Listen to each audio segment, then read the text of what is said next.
All right, so according to Blank, we use imagination to reflect on how we perform in society and imagine what other people think of us. This is an idea brought up last class. How many folks have self-compassion? Self-concept? Looking glass self? And ideal self? Yes, so great job. Looking glass self is the correct answer here, right? So self-compassion is an idea we brought up last class. It means ideally you treat other folks in a similar way to how you judge yourself. We're our own worst critics. We tend to be really hard on ourselves. Self-compassion is how we break out of that. Self-concept, right, is this sort of overall way that you view yourself. So it includes things like self-image, self-esteem, and ideal self. With ideal self being, in a perfect world, who would you want to be? What would you want to look like? And so on. Right, all the world's a stage. The looking glass self is essentially how we imagine we look like to other people. So if we get worried, you've got broccoli in your teeth, you've got bad hair day, whatever, right? Those are fears that we project when you're imagining how other people are thinking, looking, and judging.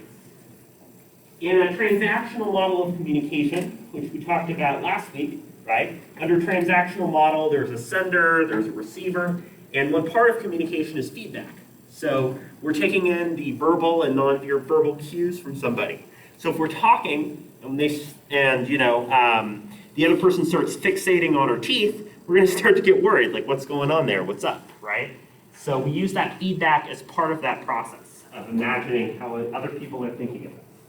It's kind of like if you've ever played a video game that has first-person view or first-person perspective, right? You're shifting from that to a third-person view to try to imagine what's going on. So we react to that imagination and so on. So again, not a super complicated idea, but I think a good one that relates to last class.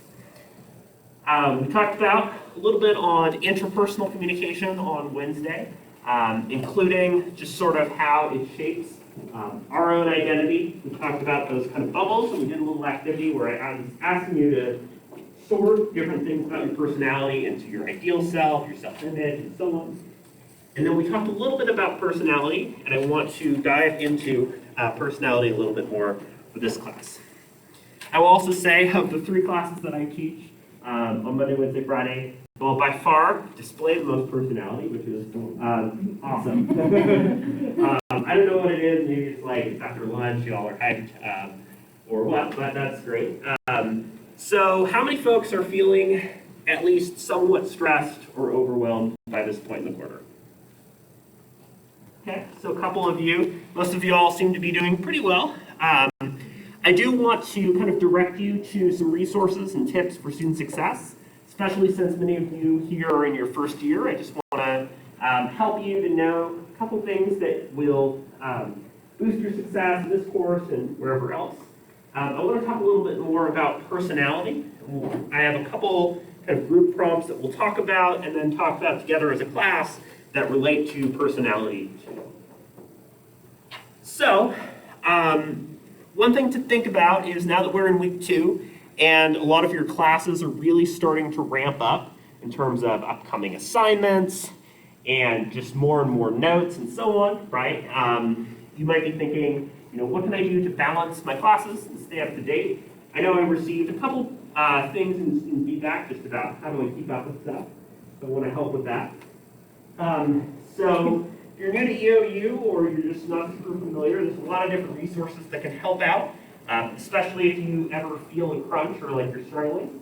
The Learning Center is really cool because each major essentially has at least one dedicated tutor that can help you out related to that major. So we have one here in Comm, and you can have different ones for different classes. They're great to get in touch with in terms of specialized support to help you if you would like a third person to assist with any class you're having challenges with. So maybe I've talked about looking glass self over and over, but you're still not sure what it is and you'd like another opinion. That's a great resource there. Writing Center, we talked about that a little bit for Monday, but they're great at looking at drafts, outlines, anything else. They can help you with citations if you have challenges with those. EOU financial aid, right? So the FAFSA period recently opened. I will tell you that applying for scholarships, loans, fellowships, whatever that you need, if you're having some unique challenges with securing funding for school, is super valuable. A lot of times people don't apply for scholarships because they think I'm not going to get it, or they don't think it's worth applying to. So I applied to a bunch when I was finishing up high school. Ended up getting one that I still to this day do not understand why I got. And so it can be really helpful to, just cast a net, understand some of the resources available, and so on. EOU library we've talked about, but especially as we start to think about, your essays in the class, it's a great resource to reach out to. Because it not only will help you access the online databases, but also help you with figuring out ways to search for terms and so on. Yeah? Where is the learning center? That's a great question. It's in LOSO? It's upstairs. It's in 230. Okay. Awesome. Yeah. Let me just double check that.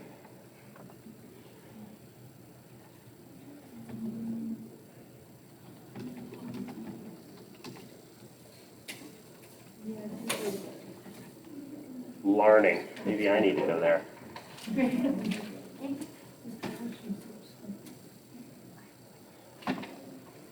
Yeah, so it looks like, yes, it's in LOSO 234. So they have access to both on-campus as well as online tutoring. They do some really cool stuff like a writing center. They also do group study sessions, which are really cool. So if you're the type of person that needs like an accountability buddy as you're prepping for an exam or something like that, I think that's a great thing that you can reach out to. You check this out over here, and it should provide you with some information and people to reach out to help you out. Again, there's never any harm in reaching out to tutoring and to support. And the sooner you do that, the better, because I noticed that a lot of times the personnel tends to stack up as things like exams and so on get closer and closer. So the sooner you reach out, the easier you can get in touch. So great question, and really cool to know just how extensive those resources are. If you need accommodations, right, Disability Services Office, way to do that. You work with them, those accommodations, then come to me and I work with you on those. Basically, you work with those because the office can help you figure out what's best for you, right? While I try to make classes like this one as accessible as possible, I know that there are ways that can further support you. I can't personally issue you an accommodation because I'm not that kind of doctor, but I can help you to get things that you need. And then counseling, right? There's a lot of counseling and mental health services available on campus too, including like e-health and telehealth options. And those are just important to know exist. And again, I know for a lot of you this might be reviewed and you've probably heard of or seen a lot of these things before, but I think it's good to refresh on them, know what they do, know where they are, just in the event that they're useful to you. And these will be posted with slides on Canvas later today too, if you can go back. You can always reach out to me, right? I've got the student hours, 10 to noon, Monday, Wednesday, Friday, email, whatever else. I know that there have been cases where folks have been sick, they've had things come up, they've had family members or friends test positive. That stuff is really scary and a problem. And as I told you on the first day, right, we're students, all our students doing your best to complete a degree and take classes as we still navigate a lot of stuff with the pandemic. And it's exciting to be here. There's also, I recognize a new set of challenges and issues. Please let me know if there's anything that I can do to support and be flexible with you on. As far as some kind of general taking notes and keeping up with things, right? I try to make things as simple as possible on Canvas with the front page, with a schedule grid for assignments. One thing that helps a lot is if you use a planner, like a paper planner, or you use something like Google Calendar, because all the assignment deadlines are listed, you might just punch those in and then kind of work backwards, right, to where you are right now in the class. You can also create a to-do list. I really like using, like your Google email typically has a feature where you can create a checklist. I always like ordering the checklist, like in order of urgency.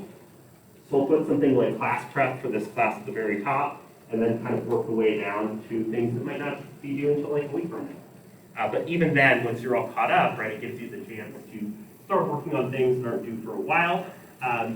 Again, those student hours can help you a lot with assignments and anything else. Again, I know a lot of this is review, but are there any other questions, comments, things that folks want to add to the resources or options available? Yeah. If you live in the dorms, your RAs are also an option. Yeah. Get you any resources that you need. That's great. They should know everything, almost everything, and if they don't, they will get you to someone who does.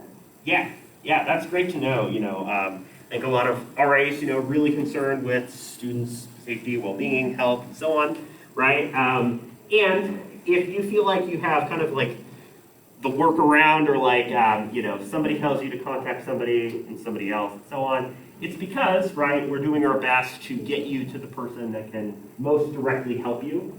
And if somebody like an RA says, well, I can't help you with that, but let's talk to the Disability Services Office, that's because, an RA is not necessarily qualified to deal with accommodations, but can help get you where you need to be. It's a really good point. So let's transition and talk a little bit about some of the new ideas before I kind of pose a couple of discussion questions for you.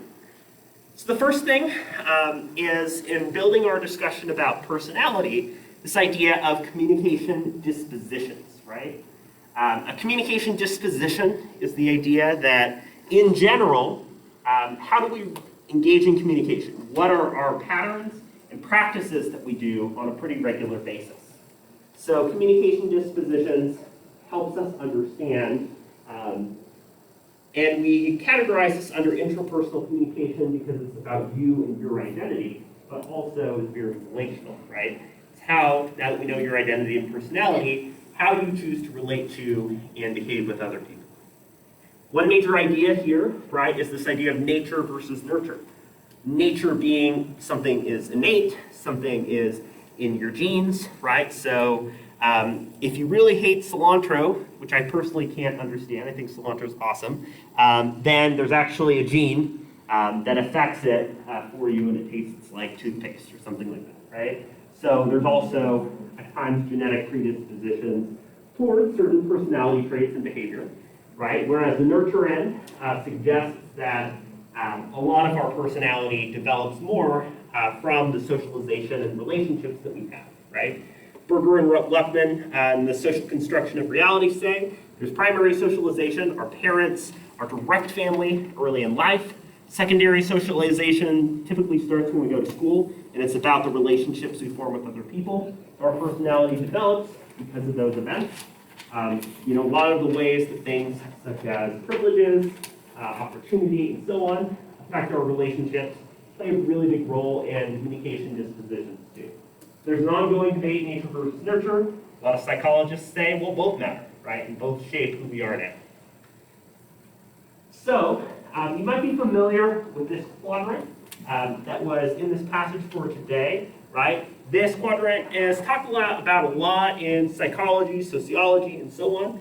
And it's about different attachment styles, right? And understanding different attachment styles is useful because in interpersonal communication, the choices that we make and the ways that we choose to present ourselves to other people, and then even more specifically, the goals that we have in our communication are really important. You think back to Maslow's hierarchy of needs. At the very top, you've got self-actualization. Very bottom, you've got basic food, water, security. So depending on the things that are important to us and the degree to which we value our personal relationships with other people, our attachment style could look different. There's also at times some variations depending on the person. So if you're the type of person who feels comfortable and opens up with others over time, but doesn't feel a lot of confidence initially, right? Maybe your attachment style could change and develop with that person. So, and another major part of this is our fear of rejection, which oftentimes will motivate our less willing to disclose attachment styles. So up here, right on the top left, we have situations where we both think of the other person highly. We have low fear or concern for the other person, right? We also feel pretty positively about ourselves. We've got good self-esteem. We see ourselves as worthy people. That's a secure attachment style. So if you've ever seen like those really sweet videos, or you have grandparents or extended family members who have been like married for 50 years and they're still in love with each other and joke around and they're really silly, right? Or you've watched The Notebook, right? That secure attachment style is definitely an approach that we see a lot. And a lot of times we get there because you've broken down the walls with the other person and you feel like you can talk to them about everything. The idea that you've been through a lot together is a really big part of that too.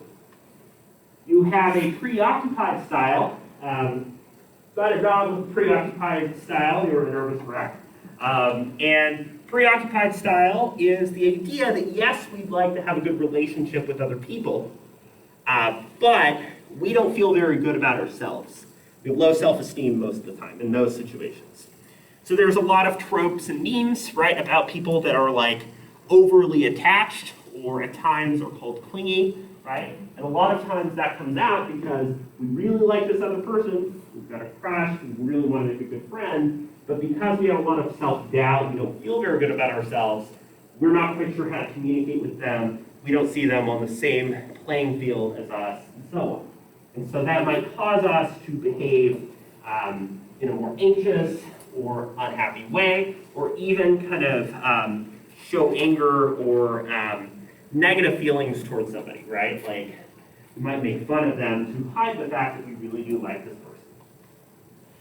So a dismissive, right, is a style where you value yourself pretty highly, you've got good self-esteem, but you just don't feel that same value toward the other person, toward other people.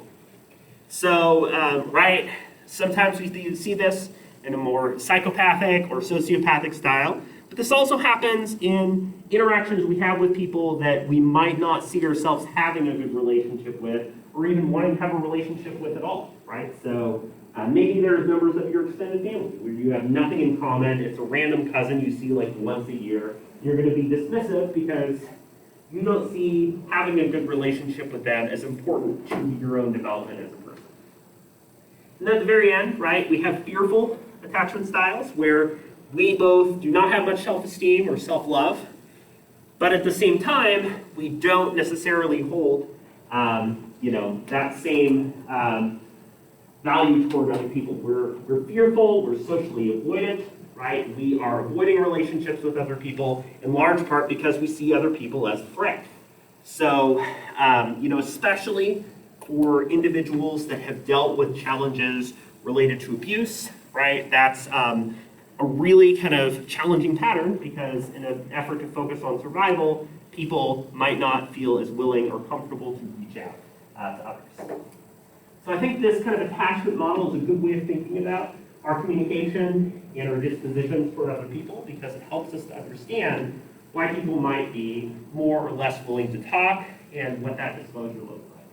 Obviously, there's a lot of variations within that, right? One personality type that I think has become more and more common over time is the idea of an outgoing introvert, or somebody that, doesn't necessarily consider themselves super social, but can put up a front, can be professional, can use small talk, and so on, as a way of maintaining their relationships.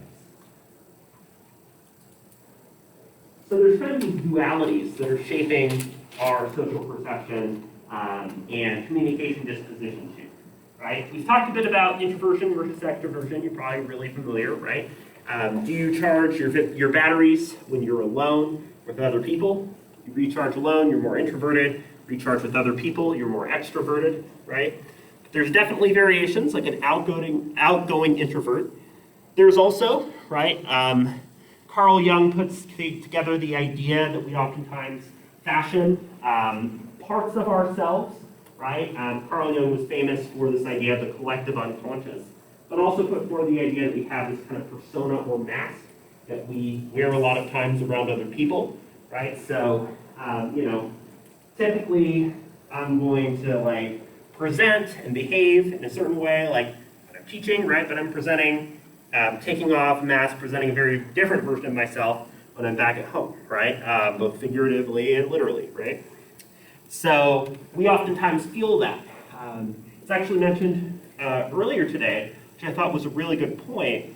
My last class we were talking about social media and the way that not only do people present a different version of themselves online a lot of the time, but also within like social media profiles, there's more and more people that'll do things like create like multiple Instagram accounts or multiple Facebook accounts or whatever that are intended for different audiences. So sometimes people will do like their like professional Facebook page that has their first and last name and includes their parents, and then like more casual one for a lot of their friends and acquaintances that they want to keep up with that might not include their full name. Maybe their parents aren't on it because you don't want your parents to see what you're posting, whatever.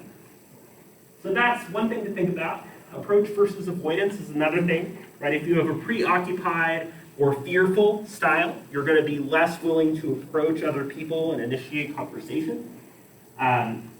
Additionally, if you're shy, right, are you shy in an anxious way where you're not sure or you have some mental hangups that prevent you from engaging with other people? Other people consider themselves to be self-aware and shy, right, where they just know, I'm not a super talkative person. I don't like to initiate conversation. That can be a normal approach too. A willingness to communicate involves communication apprehension. So I've taught public speaking a lot, and in that class, right, a lot of people come in and do not enjoy talking in front of large audiences. In fact, Jerry Seinfeld has this joke about how studies suggest that people are more fearful of death than they are of public speaking. In other words, people would rather be in the casket than delivering the eulogy, right? And a lot of times we do have that extreme apprehension, especially in front of larger groups. How are people going to judge us? Am I going to freeze and forget what I have to say? That's a fear that comes up a lot, right? And so that's another thing that we'll think about too, is a willingness to communicate with other people. And verbal aggression, right? So attacking somebody else's self-concept could mean attacking their ideal self. What? You want to be a massage therapist? That's ridiculous. Could be attacking, your self-image. Your hair looks bad today, or could be attacking, the self-esteem. Wow, you're so confident in that. I could never be that confident wearing that, right? Like the backhanded compliment thing is a common strategy used too. There's also this idea of socio-communicator attributes. So it's the idea that the personality that we develop as humans, right, is really dependent on things like context. It's dependent on a lot of things such as gender, race, sexuality, sexual orientation, nationality, class, and so on, right? And so the way we develop as people and develop our personalities is going to look really different.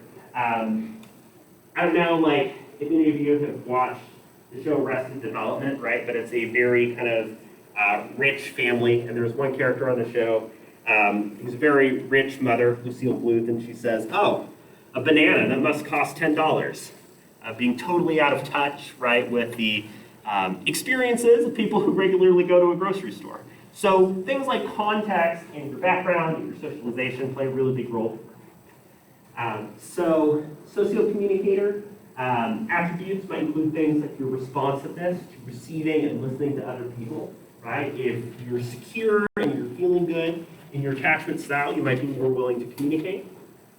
Your assertiveness to moderate conversations, right? Your willingness to put out your needs and your interests could change a lot. If you grow up in a society, for instance, a lot of non-Western cultures, there's less emphasis on conflict and individual achievement, and more of a focus on harmony and doing what benefits a larger group. So that can play a role. And then versatility is another big element. How adaptable are you to different communication situations? One way we think about this is like contextual reasoning and emotional intelligence. How do you adapt the way that you communicate and relate based on the person, right? What do you choose to filter out if you're speaking to a grandparent versus speaking to a friend? So what I'd like us to do now is you can get out another sheet of paper, or you can type this out if you prefer. Put your name on this. What I'd like you to do is take some time to think about the way that we use personality in social media. So if you use social media, any kind, Twitter, Facebook, Instagram, LinkedIn, TikTok, et cetera, right? How do you feel like you might use social media to express your personality? For instance, it's pretty similar to how you are face-to-face, or you say that your social media personality is very different. And then if you don't really use social media, or you use it barely at all, how might you use social media to express yourself? Like if you got an account today, what would you be posting and sharing? So I'll give you a bit of time to think about this. Think about, maybe some examples of how you might contrast the two. Have you share some of these ideas in just a sec.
Give you another minute or two.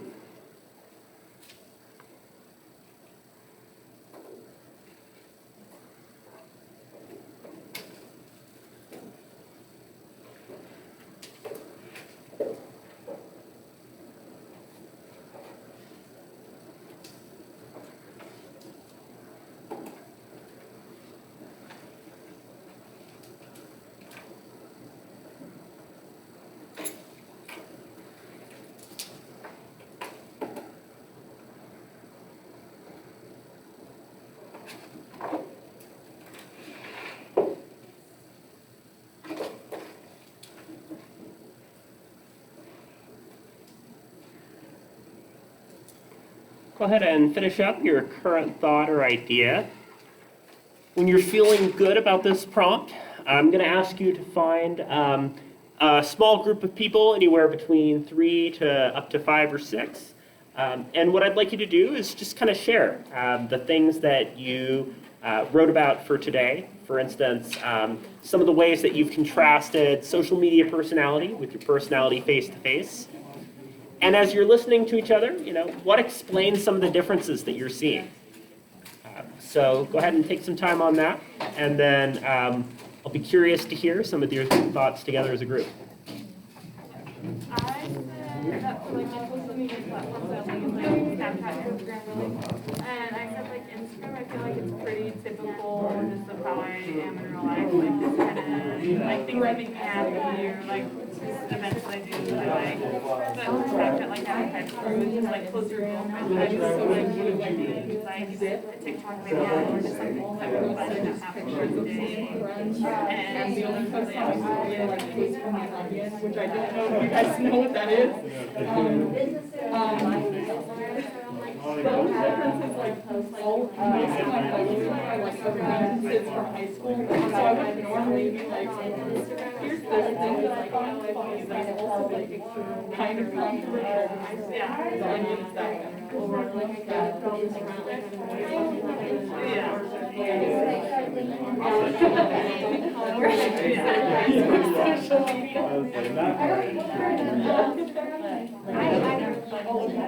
Just think that,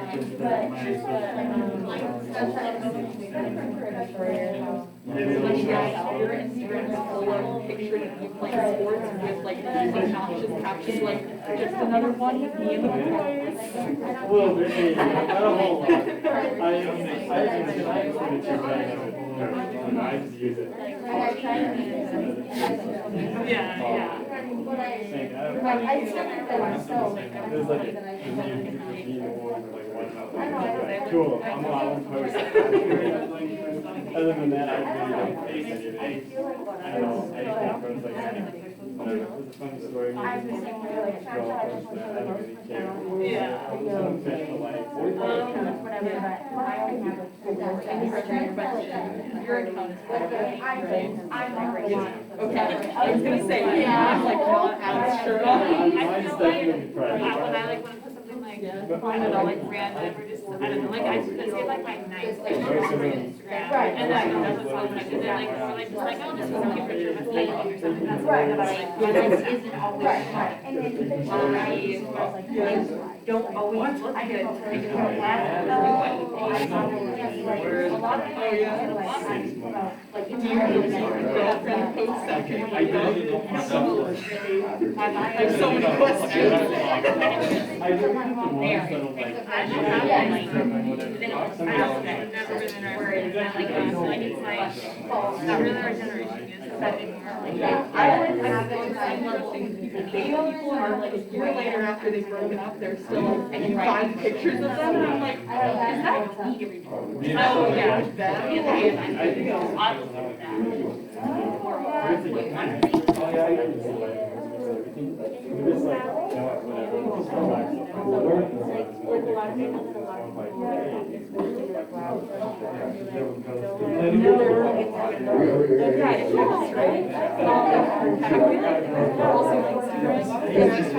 Like that thing where like if I don't know Kyla, you're gonna give me my Instagram, it's easier to block you on Instagram. Yeah. But I expect the other person to do the same, right? Which is why I would delete the post. Because like if a potential love interest is like, hey, I want your Instagram, and they're like, wait a second, there's a man on here. Yeah, let me just like delete it. We'll give you a couple minutes to finish sharing.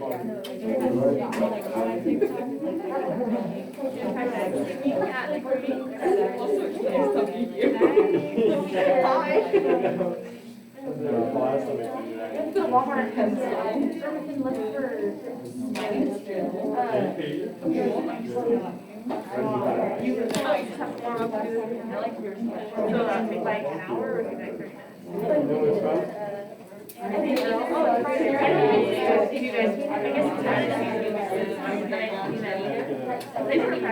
League of Legends is the one that everybody's like, I hate playing League of Legends, and then they still play League of Legends.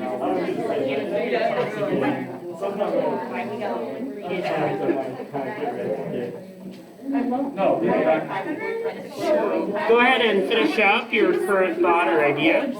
played Roblox, and you would be like, babe, look, I just got this sick. I'm like, those are 13-year-old games. It's like,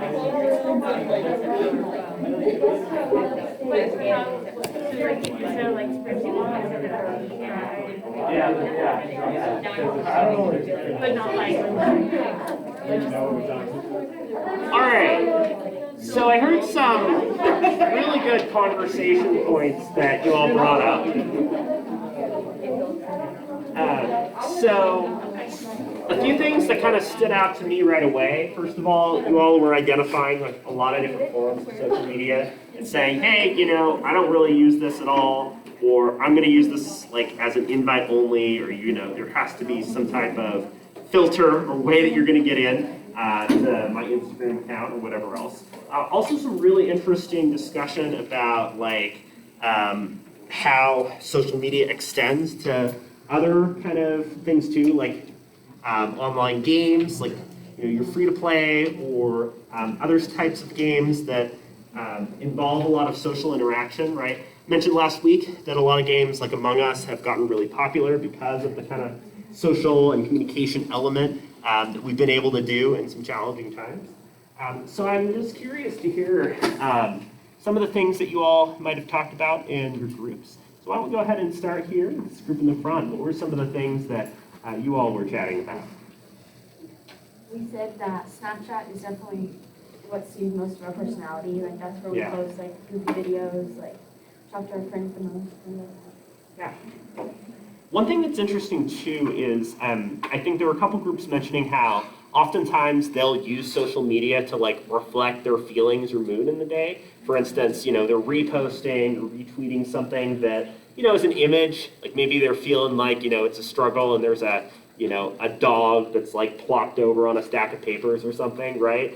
It's interesting because we can show other people more about our personality because we're using kind of sharing media, checking in with people by using, you know, things like memes, photos, and so on. So there's a lot of ways that we can use self-disclosure through that as well. How about this group of three over here?